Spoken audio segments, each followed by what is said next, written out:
All right, I think the arbitrary standard that I set for enough people to have joined to get started has been reached. So let's get rolling. Welcome everyone to this Placer AI webinar. We are going to be focused on urban retail. This is one of the conversations that we've seen maybe the most request tackle. And so to give you a sense of what we're going to be doing today in terms of agenda, we're going to start off with a quick introduction to who Placer is and where the data that's going to be sitting in the backdrop comes from, for those of you who are unfamiliar. We're then going to look at a status update of urban retail, so where we are right now. And then finally, we're going to look at the trends impacting the space, so where they could take us moving forward. And as always, we will leave time for Q&A. If at any point throughout the webinar you have a question, please use the Q&A button at the top or bottom of your screen, depending on how you have Zoom configured. Shoot those over to us. We will try to get to as many as possible. I am thrilled today to be joined by two amazing guests, James Cook, America's Director of Research from JLL. James, thanks so much for being here. And the amazing host of the Where We Buy podcast, which I could not recommend more. And Whitney Arcaro, EVP, Head of Marketing and Retail at RXR Realty. Whitney, thank you so much for joining. So really, really excited about this today. But before we get going, let's give that quick kind of Placer intro. Where is the data that's going to be in the backdrop? Where is it coming from? So Placer observes a panel of over 30 million devices throughout the United States. Very critically, this is all anonymized aggregate data. So we are GDPR and CCPA compliant. We then analyze that data with machine learning and AI algorithms to make estimations on visits to retail locations across the country. We then show that data in a wealth of different reports within our platform on everything from the customer journey to cannibalization to trade areas and much more.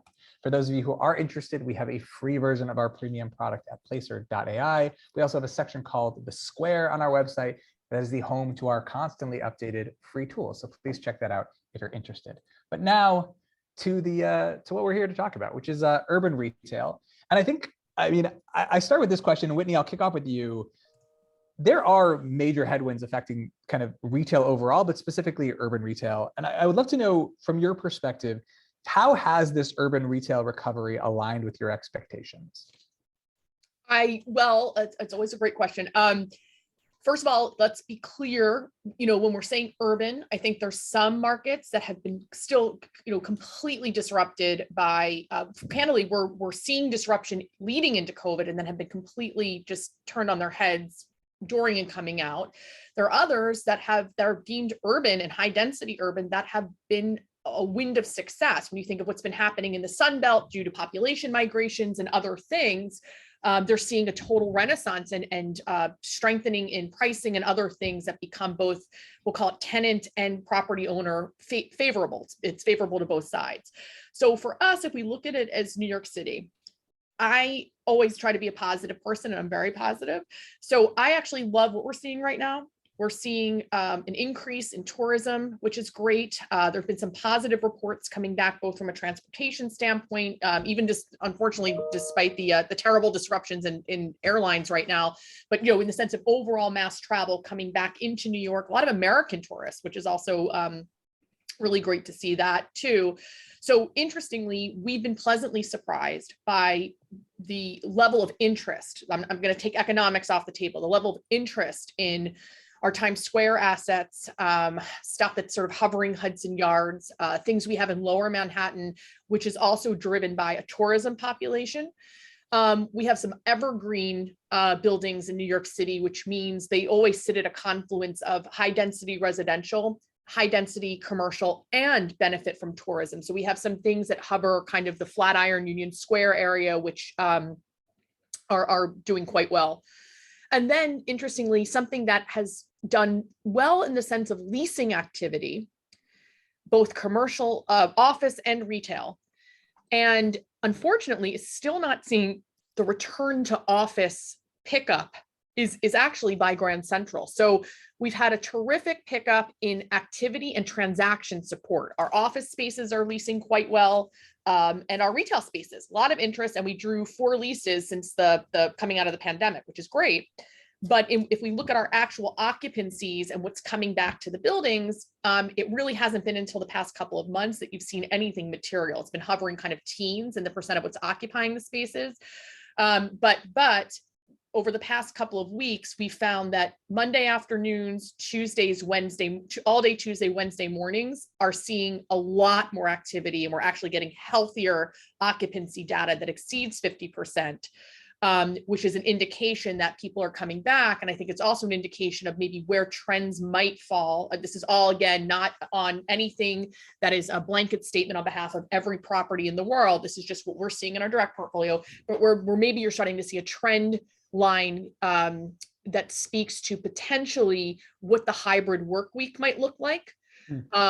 Potentially. And I think that's also still a work in progress. I think any of us might make predictions, but I think that's still a big TBD on how different companies and different industries, so companies within the given industries, are really defining flexible work week and hybrid solution. I think every industry is going to have its own unique sort of feel or fit to that. And then the individual company and companies of different sizes are going to determine that as well.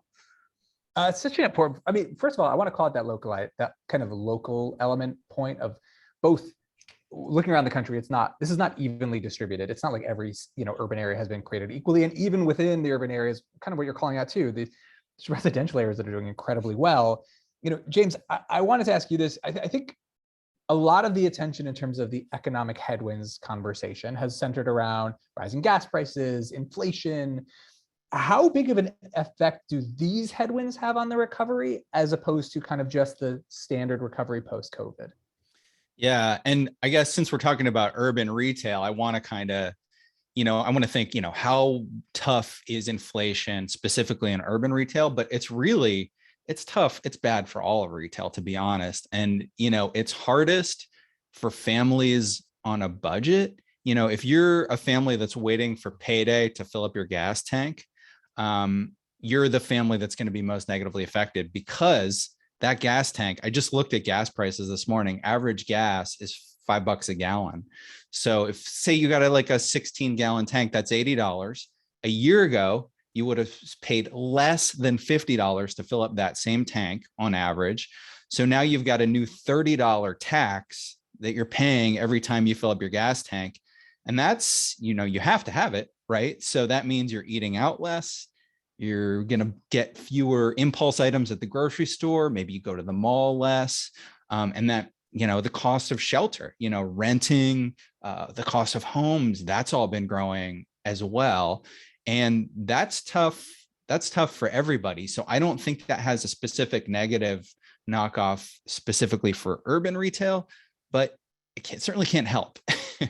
And also, I think to that point, James, if you're in a region that you have no other option, you don't have mass transportation or that type of infrastructure, or the bus system isn't great, then you really are limited to what your car gives you access to, and then what happens within that space. And I think if you look at trends over time, what you'll find is the more innovative or financially sound mass merchants end up aggregating more merchandise in these periods of a more sensitive market cycle, because what ends up happening is you create the utmost efficiency. Now that family goes to one giant store and actually can do their grocery shopping, get their gasoline. They can literally do everything in one setting.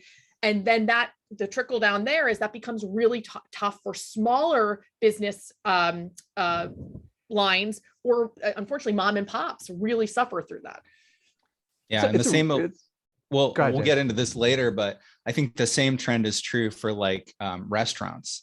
I think the national chains have been really much better positioned to resist the kind of headwinds of the pandemic, because, so you don't have many people eating at your chain in the cities. Well, everybody's eating in the suburbs. So as a whole, it kind of evens out. Yeah, there's this element of how diversified are you that really matters. But I think beyond the trading down phenomenon, it's that kind of what we called in the pandemic mission-driven shopping, where you're trying to consolidate your trips. And I think it's having a really significant impact. I think the urban component of that is significant. We're going to touch on that a little bit later. I want to talk a little bit though about we've called this the suburban wave. I think what we've settled on, at least internally, is this idea of an exchange of it's not just people leaving to the suburbs and all of a sudden cities are ghost towns. It's really kind of a transfer of people. And James, I'll start with you here. I mean, what does it mean for urban retail to an experience in exchange of audiences? How should they adapt? Like, there's great data from Urban Digs, Bloomberg, talking about how it's younger people who are coming into the cities. It was a certain audience that was leaving this. It creates some really interesting shifts in those dynamics. Yeah, and it's funny too. This is if you look at it from a micro perspective, it might seem like it's something new, but this is a story that's been going on, for decades. I mean, you look at the data that you have up on the screen, for example, Pinal County is the big stretch of desert between Phoenix and Tucson. And, historically, the people who moved to Phoenix are the people who lived in the surrounding counties. It's young people who want to be closer to the city. Same thing. It's funny, both of these places I've lived in Phoenix and in Philadelphia, and people from Delaware County are the ones that are moving there. You grow up in the burbs and then you want to move to the excitement of the city. So what that means from a retailer perspective is your audience is craving sophistication. They're probably often skewed younger.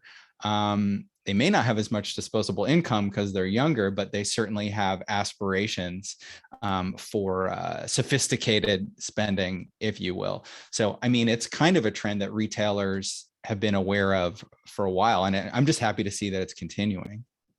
I mean, I agree with you. I also feel like it's just about are you ready for the specific opportunity that's coming your way? Because however you look at it, different audiences present these kind of unique opportunities, so to speak. And Whitney, I'll go to you with this one. I mean, how do you align yourself around shifts in audience? Does it change the way you view certain areas, certain properties, even certain retail like types? Are there things that are now more attractive than they were in the past because of these changing dynamics? Yes, but I put the big asterisks up. There's as an owner of property, right? You still have to have, there's other pragmatic things that have to come together in the sense of your potential returns and, service to the lender and other stuff. But for the most part, it's always that beautiful kind of, it's that beautiful sort of mixture of ingredients in a recipe that plays on what is a trend line, what is here to stay, what is the industry that has trends within it, but the overall continuity is reliable and bankable. Great example of that is QSR and boutique fitness. So you might see a lot of rotation in and out of different occupiers who are peaking or falling within that line, but the notion of QSR and boutique fitness is not going away. Medical retail. One could argue they were the banks of what from an urban retail landscape, they become like the banks of 20 years ago. Like owners love it, usually good credit. It's a lower maintenance installation. One could also argue it kills the storefront. It's things quiet down after a certain hour. They tend not to have open windows. There's a certain sense of occlusion. So in the spirit of opening up or awakening the merchandise, it's not per se exciting, but it's a real amenity and it's a real service. That's a great one. And now what you're seeing is diversification in what's defining medical retail. Now you're seeing a lot of cosmetic medical, whether it's these Botox boutiques or cosmetic dentistry. So what's interesting about that is that's something that otherwise would be deemed a nice to have or an aspirational service. But these groups are doing well. They have some of the best private equity backing them, and they are in total expansion mode. So that also is an interesting way to see where the demographic priorities have shifted. I always get excited by a new trend because some of it is about to say, what are the ones that you kind of predict this thing is here to stay and it's going to do well versus, this is maybe hot for a minute and let's see. I'm also loving digitally native brands becoming brick and mortar, which I think is an indication that the real, I was on a panel recently where the CEO of Acadia spoke, and he said something that was so terrific, which he said, the real profit centers still live in the stores. So if you're merchandising thoughtfully and you're well located and you're a company that is constantly innovating and really taking the data, the real hard data to make very strategic shifts in business needs and objectives, you will weather most storms. I think it's a great point. I also, I love that the digitally native brand point. We have the first half of 22 webinar coming in the first week of July. And one of our points of digitally native brands went from like the darling of brick and mortar retail. And it feels like in the last month, they are the punching bag of retail a little bit. Like, in the words of Aaron Rodgers, relax. Like there might be short-term struggles, but these brands are really significant to watch. I want to, you know what, a really interesting question came in, and so I want to get to it. It says, given the increasing retail prices across the board, do you see delivery businesses growing to support retailers, even though the delivery fees will likely go up too? What's your take? How can retailers take advantage of this? Whitney, you want to give that one a first go? No, I want to hear it from James first, because I think he's, from an overall economic review, I think he's seeing things in a much more detailed manner. I could maybe speak to some patterns that I think are interesting, but I really would like to hear from James on this. Yeah, well, so we've got inflation, and then we've also got a situation where it used to be that retail delivery was subsidized in order to grow market share. And we sort of saw that with the explosion of GoPuff and Joker and, all of the local delivery places. You can't do that for and be profitable. And to an earlier point, profit margins are best in bricks and mortar stores where people come and pick up the stuff from you.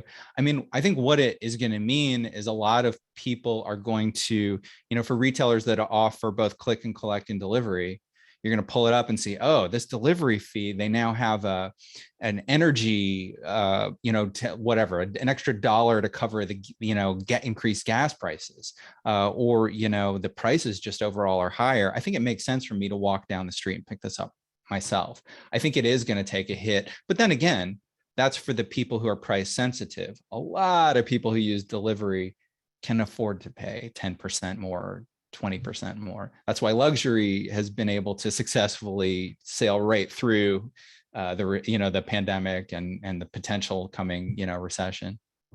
I think I want to add to that point because I think it's really important. Delivery costs, especially for things like grocery or, consumer staples overall, the margins are razor thin. What I think you're going to start seeing is much more of this kind of micro fulfillment concept start to get rolled out with very specific offerings. Because if you can be more predictive about what belongs in these centers, as opposed to, hey, the whole store is your oyster for delivery, it's supposed to, what are the things people actually want within 15 minutes or an hour, whatever it is, it's not going to be everything. And that will give kind of the retailers the ability to cut the costs and the ability to find kind of that balance. I think without that balance, I kind of agree. I think it's going to be really difficult to make delivery, especially as we see it now, cost effective for both the consumer and the retailer. Going back to kind of like a topic that I think is super important is the idea of like work from home. And recently, Stephen Ross, who beyond in my life being the owner of my favorite football team, also is an owner of a lot of kind of office buildings, recently said he thinks that the current economic situation is actually going to shift the balance of power back into the hands of companies to be a little less flexible on flexible work. I think there's a lot of validity to that argument. Whitney, I'll start with you. It's work from home has been one of the big narratives of the pandemic. Do you think the trend will continue, and how much do you think it will impact urban retail? I think some of this is driven by industry and where the industries are seeing occupancy costs versus profit or revenue per square foot occupied. So you might have some industries, some that are geared towards a very strong sales force that might give those groups a bit more flexibility because maybe the client interface is such that they are going to a client's office and not per se sitting and camping out in what we'll call the home, I don't say the home office, the corporate office. So that might also be something that doesn't mean that you're giving up office space and mandating that they work from home. It could be more that there's the ability to take advantage of flex workspace or some other things that help maybe mitigate overall occupancy costs. I think there's other groups, the creative fields can be equally disparate to needing to be together. So that might be somewhere on a day-to-day need. Maybe the creative teams aren't in the place of business, but there might be 2 set days a week where they have to really be there together, brainstorming, doing client review, tackling the things as a group or as a team, which makes the creative process so collaborative and so wonderful. So I think it really depends, again, on industry or function within. For me, I don't know. I think there's also growth and incentive, right? There are going to be certain industries that likely use financial incentive as a means of keeping people in the office, right? It's to say, if you are back and we are driven off a meritocracy and you are doing really well, this is the group that moves up and ahead. That, again, I think is also very industry specific. And then there are groups, law, architecture, real estate, investment banking. The notion of mentorship and tutelage and apprenticeship is absolutely integral and essential to the success and the progeny of the industry itself. I've learned more from my teachers of my professional career being in their presence, both directly and inadvertently, right? Sometimes you're just part of a meeting, and when you hear the thought process and see how it comes, that's all about an in-person, in office or in point of sale experience that is invaluable. So I think it's still, I'm going to go with the original comment I made when we opened this up. It's going to be industry by industry and company by company driven on this one, because every group right now is still trying to figure it out. And if we base it on a good old retail principle of supply and demand, right now, the supply of jobs is overshadowed by the demand of the rising professional decision-making class, almost mandating that if there isn't flexibility, they're not going to look for work. And only time will tell how long that group can actually make that demand before finally employers are able to say, you know what, these are the rules, and you either accept them or not. But right now, the demand is overwhelming to the supply. James, I want to go with you with the same question. Do you think work from home as a kind of a major narrative and a major trend is going to continue, and how much do you think it will impact urban retail? Yeah, and I should say as an aside, I'm working from home right now. Whitney, it looks like you might be at the office. I'm at the office. Yeah. Yeah. So, and somebody who's worked from home for a long time, I've been a remote worker. So that's my bias going into this.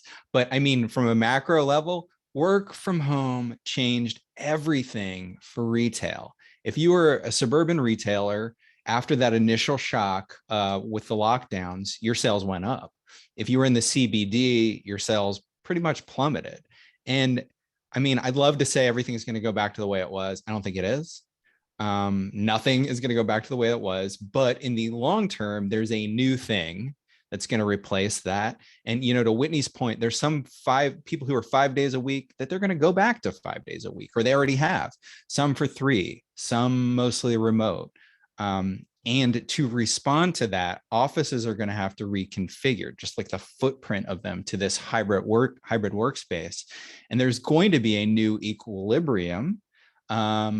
My guess, if I had to predict, smaller offices, but more of them in an office building, which eventually brings your density, at least on busier days, your foot traffic back to what it was pre-pandemic levels, especially in CBDs where, I mean, for me, so I work remotely, but my company's headquarters are in Chicago, and it is so important for me to go up there and be a part of that.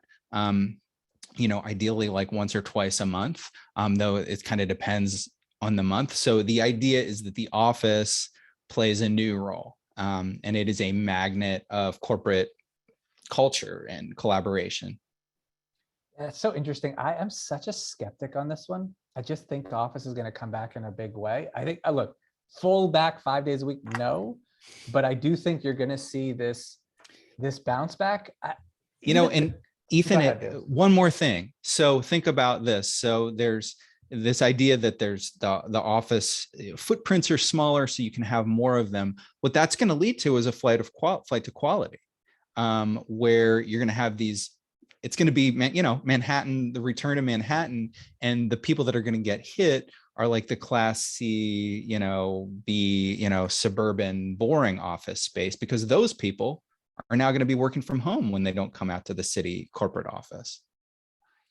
But you know, interestingly, that again, if you look at certain markets, that type of building then also goes through some sort of a renaissance too. So then it's like, are there great areas? Is there residential conversion? Is there the ability to demo and build something new that, it's but agreed, we benefit from having a very sound and recently to currently fully repositioned Class A office portfolio in New York City and the surrounding suburbs. And when you have that, our tenant activity has been quite strong because from a new leasing perspective, because it's flight to quality, strategically located at transportation, and the commercial occupants, they like that. I think that the part that's still the magic potion where that's required is just what is the formula for flexibility and sort of the new definition of occupancy, right? But in the spirit of overall activity, if it's new product in a well-maintained, high quality building, you win every time.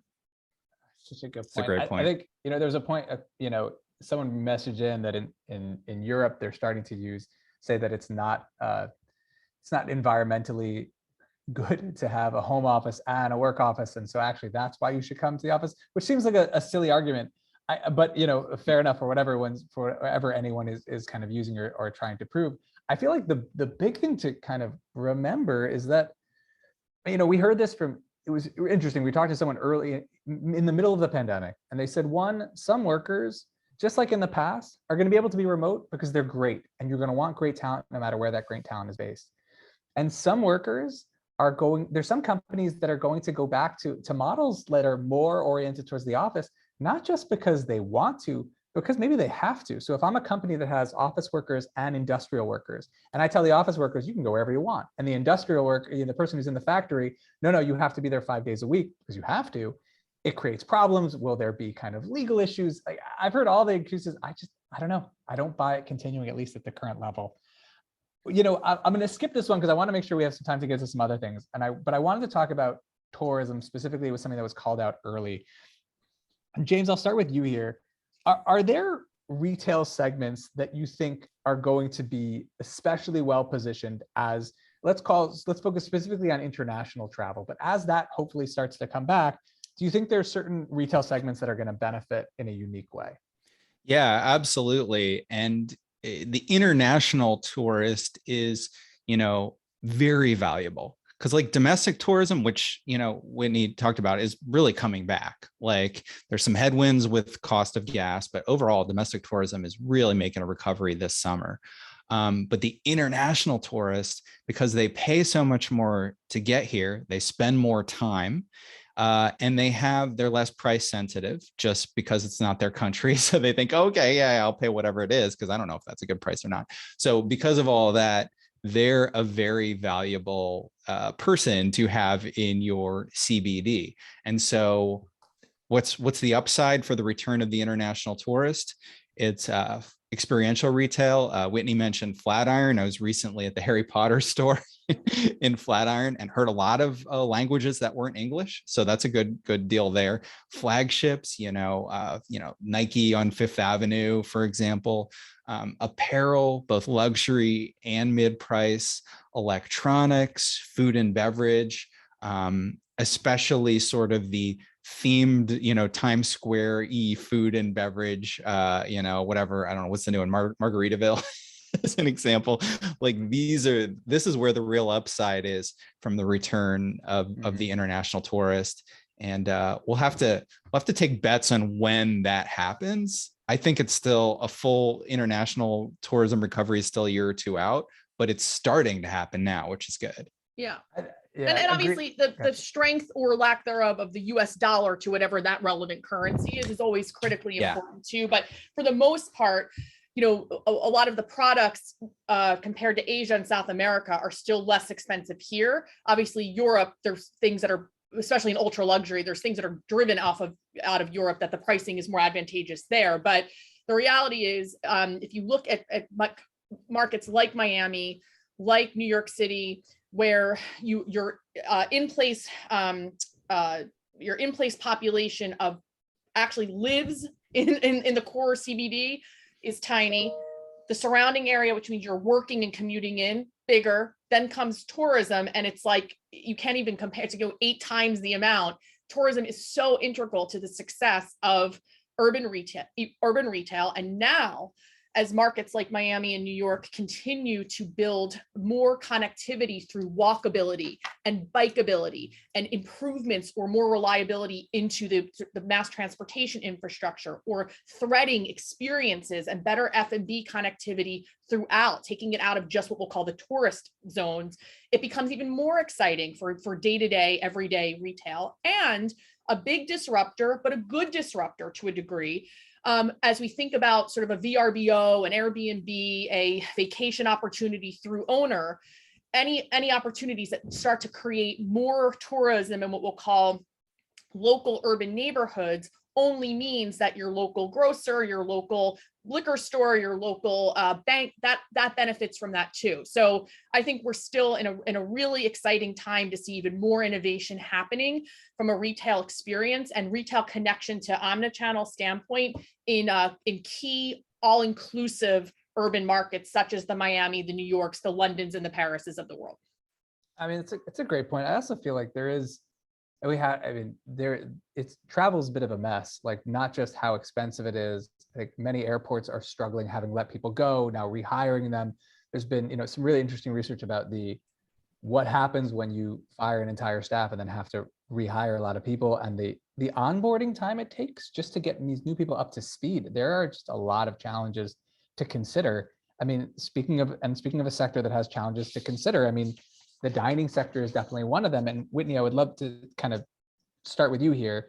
Assuming we're going to see a less busy office environment, at least in like the short term, how do you think restaurants and kind of dining chains should adapt to that new environment? Well, I think, I think one of the biggest disruptors for QSR were QSRs that just provided a sense of a better culinary and candidly a healthier experience, because you're seeing like the Sweet Greens of the world. There's a QSR is so important to realize. I've been in New York for a long time, and every 2 years there's a new popular kid in town that becomes the QSR du jour, or a few of them du jour.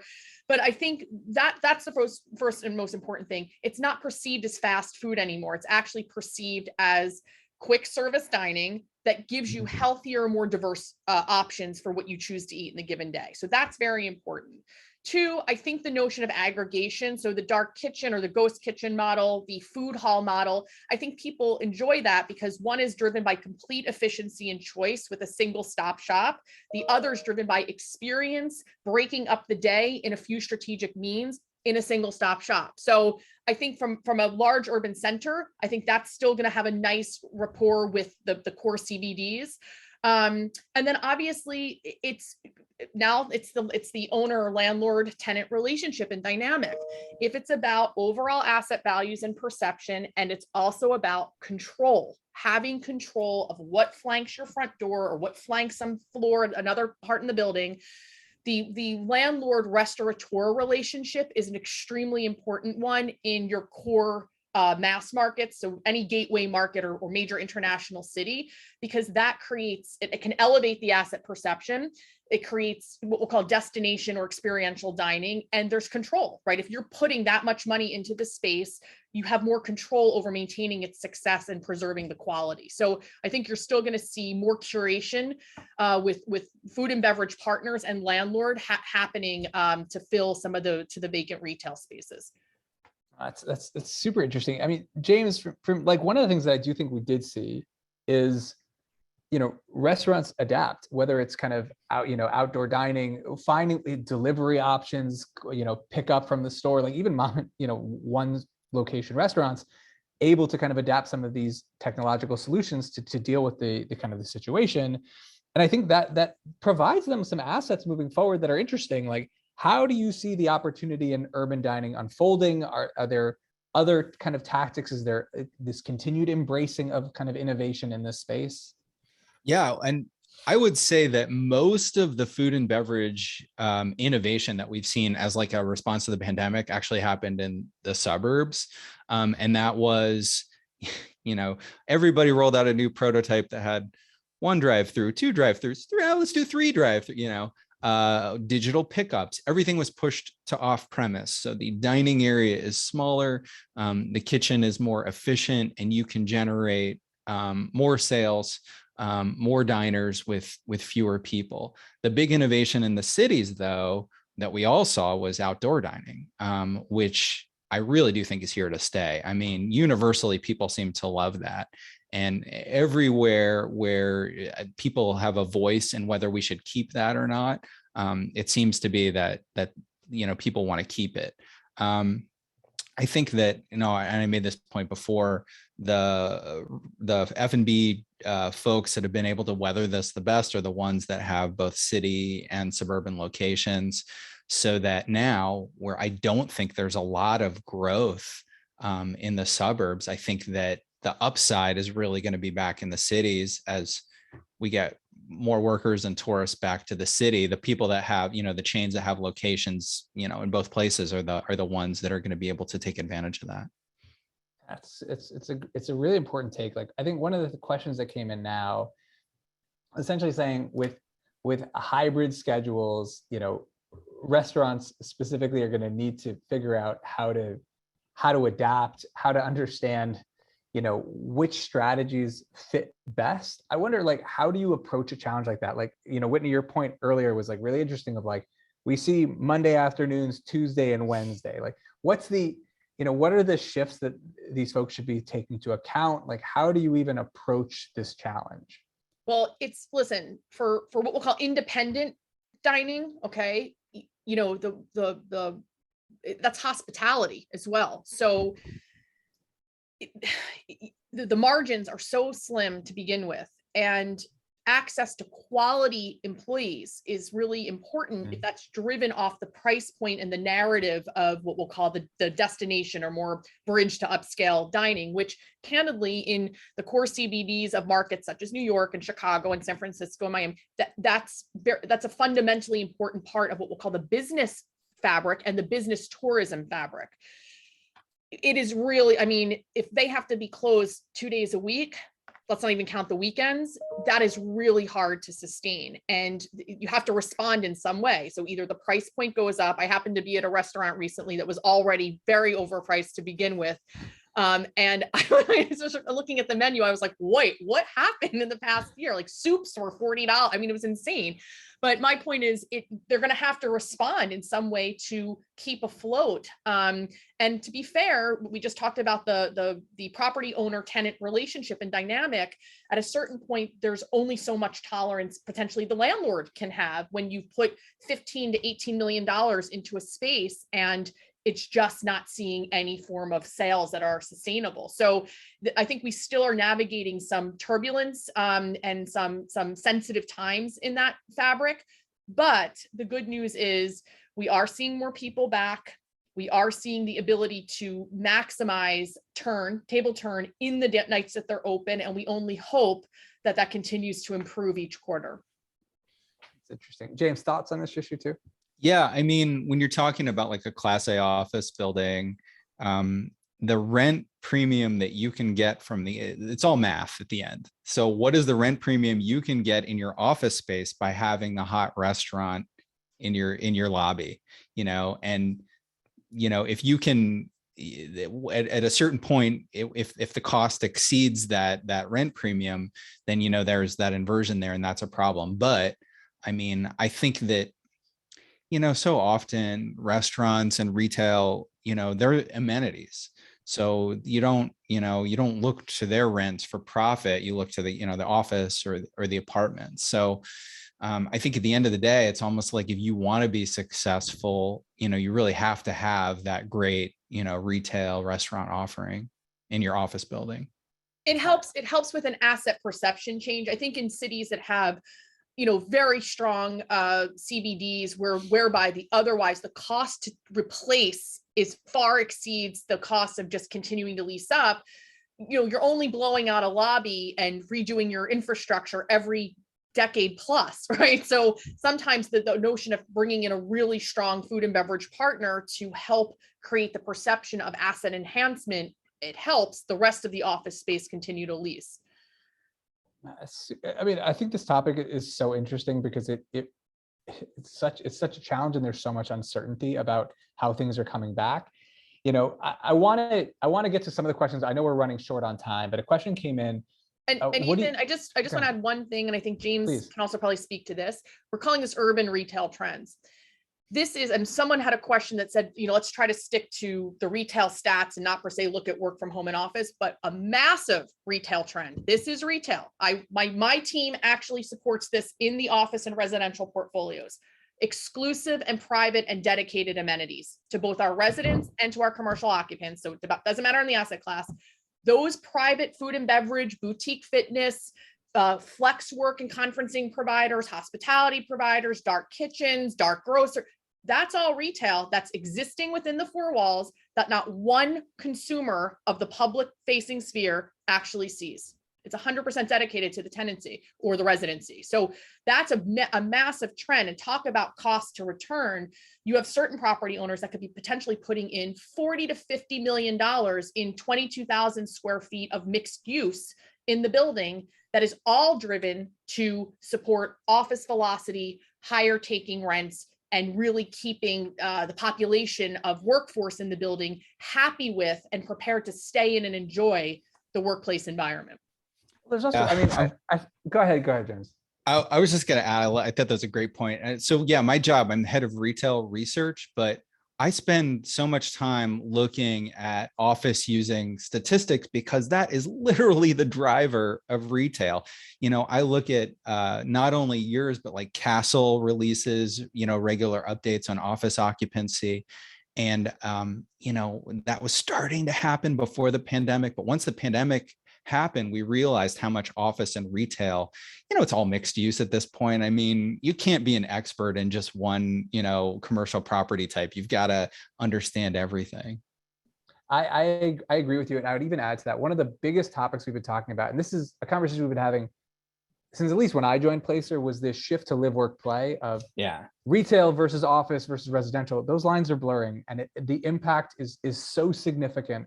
And we have thankfully are able to have a lot of conversations with a lot of our customers.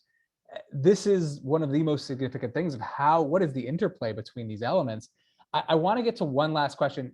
It was kind of expected that we weren't going to cover all of the slides that we had. I think we made it through half, but the conversation has been fantastic and I really appreciate it. I want to get to one last question that came in. What do you think the impact will be on downtown high streets retail rents? Depends on the street. It really does. I mean, oh my gosh, we track what we call prime urban corridors, which many people will call high streets, and it is just all over the place right now. You look at like Melrose in California, in LA, and compare that with Fifth Avenue or Michigan Avenue or anything in San Francisco is really struggling right now. It's really dependent on that specific, it's real estate, it's location. I think in the long term, there's growth potential for all of them because tourism and office workers both are coming back. But it's a real different trajectory. Like, I mean, you look at Miami right now and their their restaurant sales are better than they were before COVID. And you compare that with San Francisco and it's really, really struggling. And New York's probably somewhere in between. So yeah, totally depends on where you're at. Long-term is a good story, but how quickly you get there is kind of going to be dependent on the individual location.